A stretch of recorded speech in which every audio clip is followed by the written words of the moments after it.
Hello, everybody. Welcome back to the latest edition of Terrace Talk. There might be a little bit of background noise in this. I've obviously got a few house bits of work being done, so you'd have to take my apologies for that. But of course, another big game for Norwich City on the horizon this Saturday. The long trip to Wales, and it's Cardiff City this time. We went to Swansea about a month ago, but of course, it's the capital and Cardiff. With that, delighted to be joined by Simon Field, who, of course, I spoke to last year and really enjoyed it, and delighted to have him back on the channel. Simon, first and foremost, thanks for your time this afternoon. It's much appreciated. I know you were speaking about your busy day and everything that's unfolding today, so do really appreciate you taking some time out to speak to me.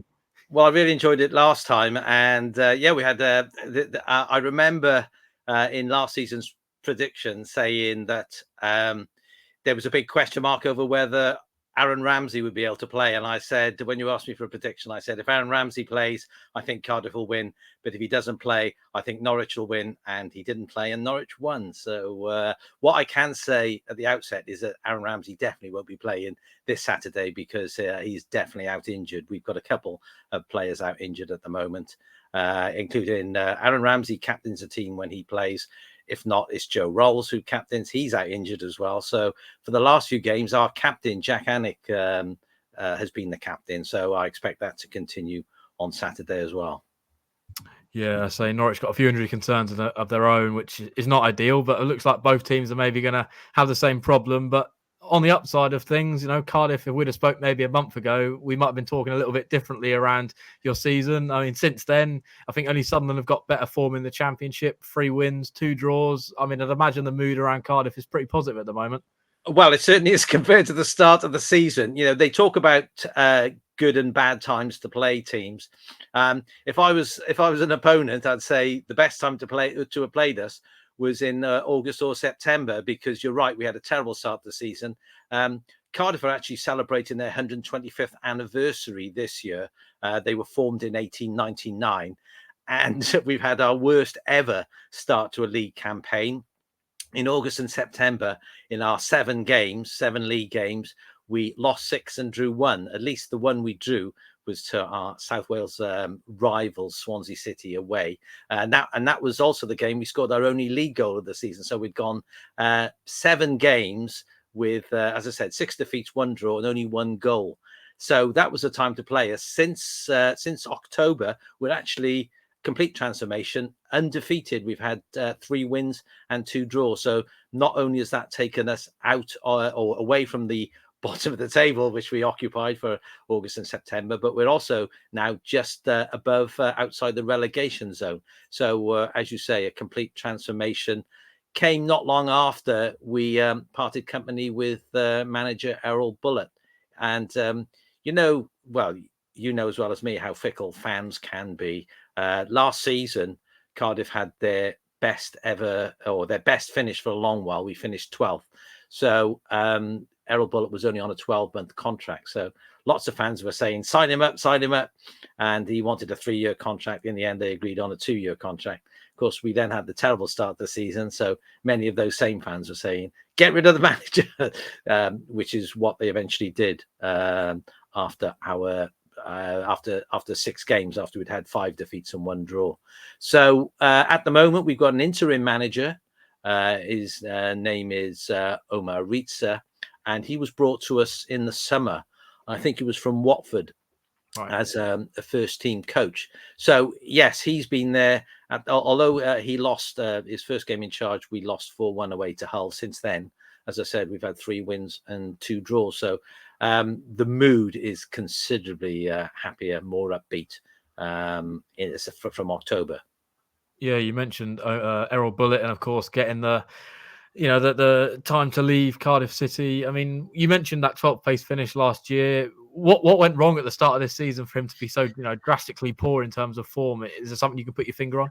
Well, some fans would point to the fact that we actually finished the season fairly poorly. So we had some great results last season. We had late comeback wins against both Ipswich, your rivals, and Southampton, both of whom are now in the Premier League. But our last few games, we did tail off. And in fact, the last game of the season, we were away to bottom club Rotherham, who were already relegated. And some Norwich fans, I'm sure, will remember one of your former strikers, Jordan Hugill. And he was playing for Rotherham. And he was on loan with us for half a season. He's one of those players that, leaves his mark on defenders.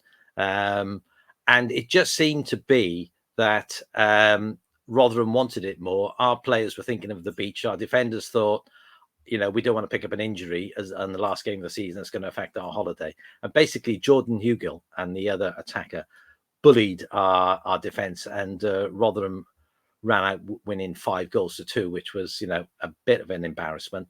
So people said the signs, were started to show at the end of last season. This season, I'm not sure I can quite put my finger on it. There was always a bit of a accusation against Errol Bullitt that he was defensively minded, and so he was a possession-based coach, but he was also fairly defensively minded. And I certainly, it was the case in some of those early games of the season. I remember against Sunderland and Middlesbrough, where we were trailing in the game and it was about 10 minutes to go, and our back four would still be passing the ball across the back four, with no intention of trying to, or, it seemed to be little intention of trying to get the ball forward. And, I'm there thinking, well, how are we going to get an equaliser if we're just passing the ball across our back four? And of course, the opposition was quite happy to allow us to do that. So there was frustration building up from that. And I mean, we were also affected by injuries. Two of our main strikers were ruled out pre-season for 3 and 4 months. So, we've had a shortage of strikers as well. And basically, we had that terrible combination of not being able to score. As I said, we scored 1 goal in our first 6 games, and we were conceding soft goals at the other end. Our play in between the boxes was actually quite good. I remember seeing a number of games where we actually looked good in between the 2 penalty areas, but we, as I said, we weren't defending very well and we weren't scoring. And in fact, I mean, we had some tough fixtures at the start, including Burnley away. But in the first half, even Scott Parker said that we were possibly the better team, and the local press said we were the better team, yet went in 2-0 down and ended up losing 5-0. So the fact that we had the best of the first half, this is a results-based business. So if you concede 5 goals, it's not going to look great. So it's difficult to put my finger on it, because we did have some tough games. As I said, we were early games against Burnley away. We had Leeds at home. We had Middlesbrough. We had Sunderland. All difficult games. So I think it was a combination of things. As we know in the Championship, a lot of these games are decided by fine margins. And I mean, we didn't seem to be having the run of the ball. And it's often the case that when you're down there, the luck seems to desert you. In more recent games, I'd have said we've had a bit of roll of the dice. So it's just the way, partly the way things go. But certainly the new manager has made us more of an attacking force. He's certainly got his eye is more on attacking than it was felt that Errol Bullitt did. Yeah, you mentioned that attacking football you're getting under the new boss. Obviously, only temporarily in charge at the moment. Has he done enough to try and merit the job full time? I know Bilic has been linked in recent days. So where do you sort of put the search for the new manager? Well, it's it's a difficult one, because, as I said, Errol Bullitt was here as 12 months, and then as soon as they gave him a 2-year contract, things went pear-shaped. Previously, we've had Mick McCarthy, who had a great run for a while. Then they gave him a permanent contract, and he went something like 9 or 10 games without a win, so that he got sacked. So it always seems to be a bit of the you make your temporary manager or your interim manager permanent, and things might go the wrong way. I think the same thing happened with QPR. Martin Cifuentes, I think it is. He had a good run, so they gave him a permanent contract, and then I think they lost the next 3 on the trot. So at the moment, the word coming out from Omar is that he's in no hurry. It's down to a decision from the board, and there's nothing coming out of the board. He just gets told, I'm happy, we're going to continue on this way for the time being. As you say, lots of names. Slaven Bilic has been mentioned. Gary Rowett has been mentioned.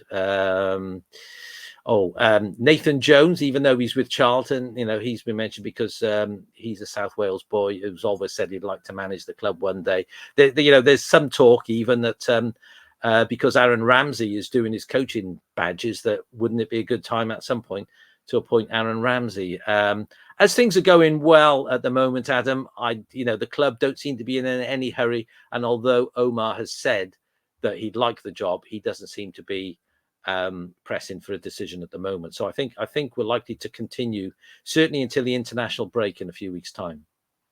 Yeah, we'll see. We'll see how that goes for you. Of course, 34 games remaining this season. Where's the expectation from now on? Is it just going to be purely survival, mid-table? Can you push higher? Where do you sort of pitch the bar? Well, at the start of the season, we were talking about, kicking on from 12th place last season and, at least being in the playoffs. That was the minimum. But after our dreadful start to the season, at the moment, I think we just focus on trying to get mid-table and then see what happens after that, because it is a horrible place to be down at the bottom. And at least we've turned a corner, and people talk about teams like Notts Forest, who were, down at the bottom near Christmas that one year with Steve Cooper was in charge, and they ended up getting promotion. So, but I think realistically at the moment, mid-table would be a good start, because although we've picked up in October, if you look at those fixtures, we've had Millwall at home, Portsmouth at home, Plymouth at home. They would be games at the start of the season you would be expecting to get 3 points. Now, I know we did exceptionally well because we scored 8 goals in those 3 games and didn't concede 1. So, a complete turnaround. But even so, they were games you would have expected to win at the start of the season. So, yes, it's all very positive, but we know there's more difficult challenges ahead. Everyone was very pleased with a 0-0 against West Brom on last Saturday away, because West Brom poses a different challenge. We expect them to have more of the ball, so we have to manage the ball out of possession. And it's the same thing with Norwich on Saturday. We expect Norwich, from the past, they've always been a good possession-based team, very good at passing, very slick. If anything, they've sometimes been a bit vulnerable at the back, but we certainly expect them to have a great deal of the ball. So it's how Cardiff manage that aspect of the game when Norwich have possession. Yeah, it should be an intriguing encounter between us two. Norwich are starting to maybe hit their sort of free-flowing football, as you mentioned, under the new manager, which I think is exciting fans quite a bit. And there's always goals typically between Norwich and Cardiff. So, all set up for a good game. Well, yes, and I think there should be goals. All I'd say is that I was looking at the Portsmouth game that we played recently, and it was 2-0 to us at halftime, and I said there's bound to be more goals in the second half, because after 10 minutes it just reminded me of playground football. Both teams were attacking, it would break down, and there was so much attacking. I said there's bound to be more goals, and it finished 2-0. And even against West Brom on Saturday, both teams had some great chances. I said someone's bound to score here, and it ended up 0-0. So I think there's going to be lots of goals, but that, based on recent history, that doesn't mean to say that there is going to be lots of goals. But let's hope there are. Certainly Cardiff have tightened up at the back from how we were looking earlier in the season. Yeah, I'll push you for a prediction at the end. But where are the strengths and weaknesses of this Cardiff side? You maybe touched upon some of them there, defensively improvement. But is there maybe a key strength, a key weakness that you could sort of pinpoint for Norwich fans? Well, it's since Omar Ritza has come in, it's been noticeable that a number of players have had their best games of the season. So in midfield, we've got a young player called Ruben Colwill, and he's had I think 1 or 2 appearances for Wales, but he mainly appears in their under-21s. He's had his best game, possibly not only of the season but ever so far, in Plymouth game. Basically, Plymouth couldn't handle him. He was just running the show. So he was not a permanent starter under Errol Bullitt, because Errol had concerns about the defensive side of his game. But Omar Ritza has started him, I think it's every game. And so he's been a revelation. He's brought some of his best play that we've ever seen. Also in midfield, we've got Alex Robertson, who we signed from Manchester City in the close season. He's shown his best form since Omar has taken over. And some of our defenders, Demetrius Gutas, who was very good last season, central defender, he started the season, very much a shadow of his former self. He's picked up in the recent games, so much so that a few other central defenders who he signed, Will Fish from Manchester United and Jesper Darland, who looks a very exciting prospect, Scandinavian. They haven't been able to get in the team. And the one big thing we're going to have to make a decision, though, on Saturday is our main right back, Perry NG, who's not only an excellent defender, he's very good going forward. But he picked up a fifth yellow card against West Brom, so he'll be absent. Now, we haven't got an obvious right back replacement. We did have somebody in the under 23s teams called Raheem Conte, but he's on loan at Woking at the moment. So that'll be one of the big decisions that we'll have to make. Do we play one of these other so-called central defenders, Will Fish, or the other player I just mentioned, the new player, Jesper Darland? Are they able to play right back, or will he switch our existing left back, Callum O'Dowda, to a right back, and because we do have a replacement left back? But that's going to be key. Perry NG will be a big miss. Up front, Callum Robinson is another player who's enjoying some of his best form since Omar Ritza took over. So it's exciting times. And Jack Annick, who had lost his place in the team at the start of the season, he was on the bench. Since Omar's come in, he's been made the number one choice, and he's played some of his he had some of his best games as well. So we are looking considerably better all over the pitch, really. But our midfield, when they've been clicking in the last few games, Colwell and Robertson, and we've got Anwar El Ghazi on the left hand side, who is short of sort of match fitness. He's getting closer to the sort of performances that we know he can play. So yes, our midfield, it'll be interesting to see how it comes up against Norwich's midfield, because again, they will expect to have a lot of the ball, and we've got a midfield there who likes playing with the ball. So you got two sets of midfield teams who like playing with the ball. So it'd be very, very interesting to see who comes out on top.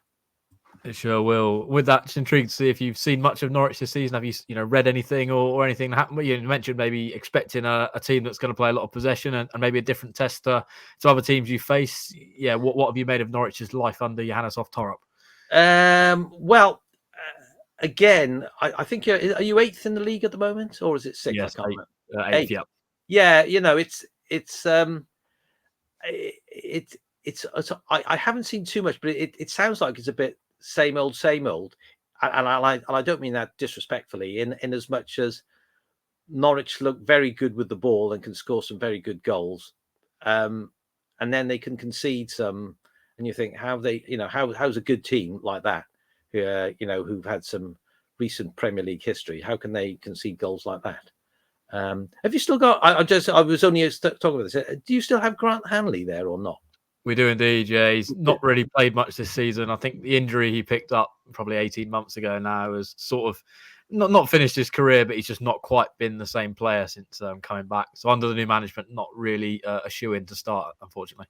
Okay, so does he often start on the bench or something? And sometimes very often on the bench. Yeah, I think if he needs to share something up, and I'd imagine Cardiff with the physicality, maybe if Norwich are winning the game and it's late on, he might be an option to come off the bench. Yeah, because I thought I'd seen him come on for Scotland or something, or start for Scotland, or come on for Scotland recently, and I thought, oh, Grant Hanley's still around. Is he? I wonder if he's still with Norwich. So yeah. Anyway, okay. Norwich, as I said, from what I've seen of them, which hasn't been a great deal, as I said, it seems to be like what I would expect of typical Norwich: good in the ball, good going forward, can score some lovely goals, lovely interplay.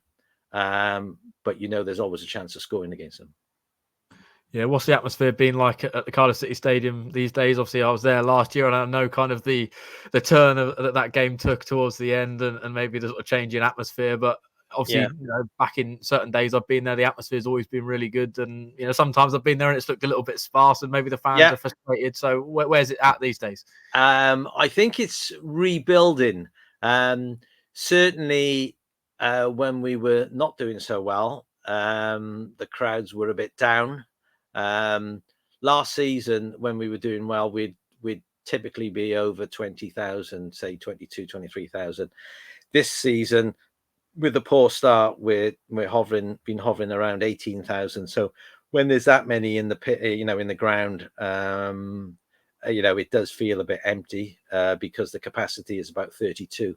I mean, one thing I would say is sometimes it's the away fans that help. So I don't know how many. I haven't seen how many tickets Norwich have bought so far, but I mentioned the Plymouth game, with Wayne Rooney in charge there.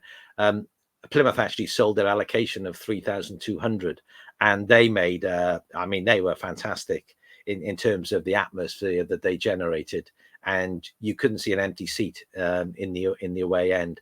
So I know Plymouth is a much shorter trip than it is from Norwich. So hopefully, with the good run we've had in October, 3 wins and 2 draws, the crowds will start to come back. I've certainly heard of people who are occasional spectators say that they've bought tickets for the game on Saturday. So I'm hoping for a higher than 20,000 crowd. Yeah, with everything we've talked about, I'm going to push you now, Simon, for a score prediction. How do you see this game going and unfolding? Two sides that are probably going to be in good form, in good confidence, that are maybe expecting to try and pick up all 3 points. Yes, so I think both teams are going to score 2, and one of them is going to score 3. Well, I don't know who that's going to be. I mentioned earlier about some of these games. Well, a number of these games are decided on fine margins, and sometimes you think, how did that striker miss that? And other times it's like, that's a worldy save from the keeper. So I'm not quite sure who your strikers are at the moment. Josh Sargent is sort of the main one. Haven't you got a guy who's your top scorer? Is it? Yeah, Borja Signs out wide. Borja Signs, yeah. Is he playing? Yeah, he's really in good form at the moment. So yeah, he's probably yeah. So I expect him to score 2, and but I don't know if he's going to score 3. So yeah, at least it's going to be a 5-goal game.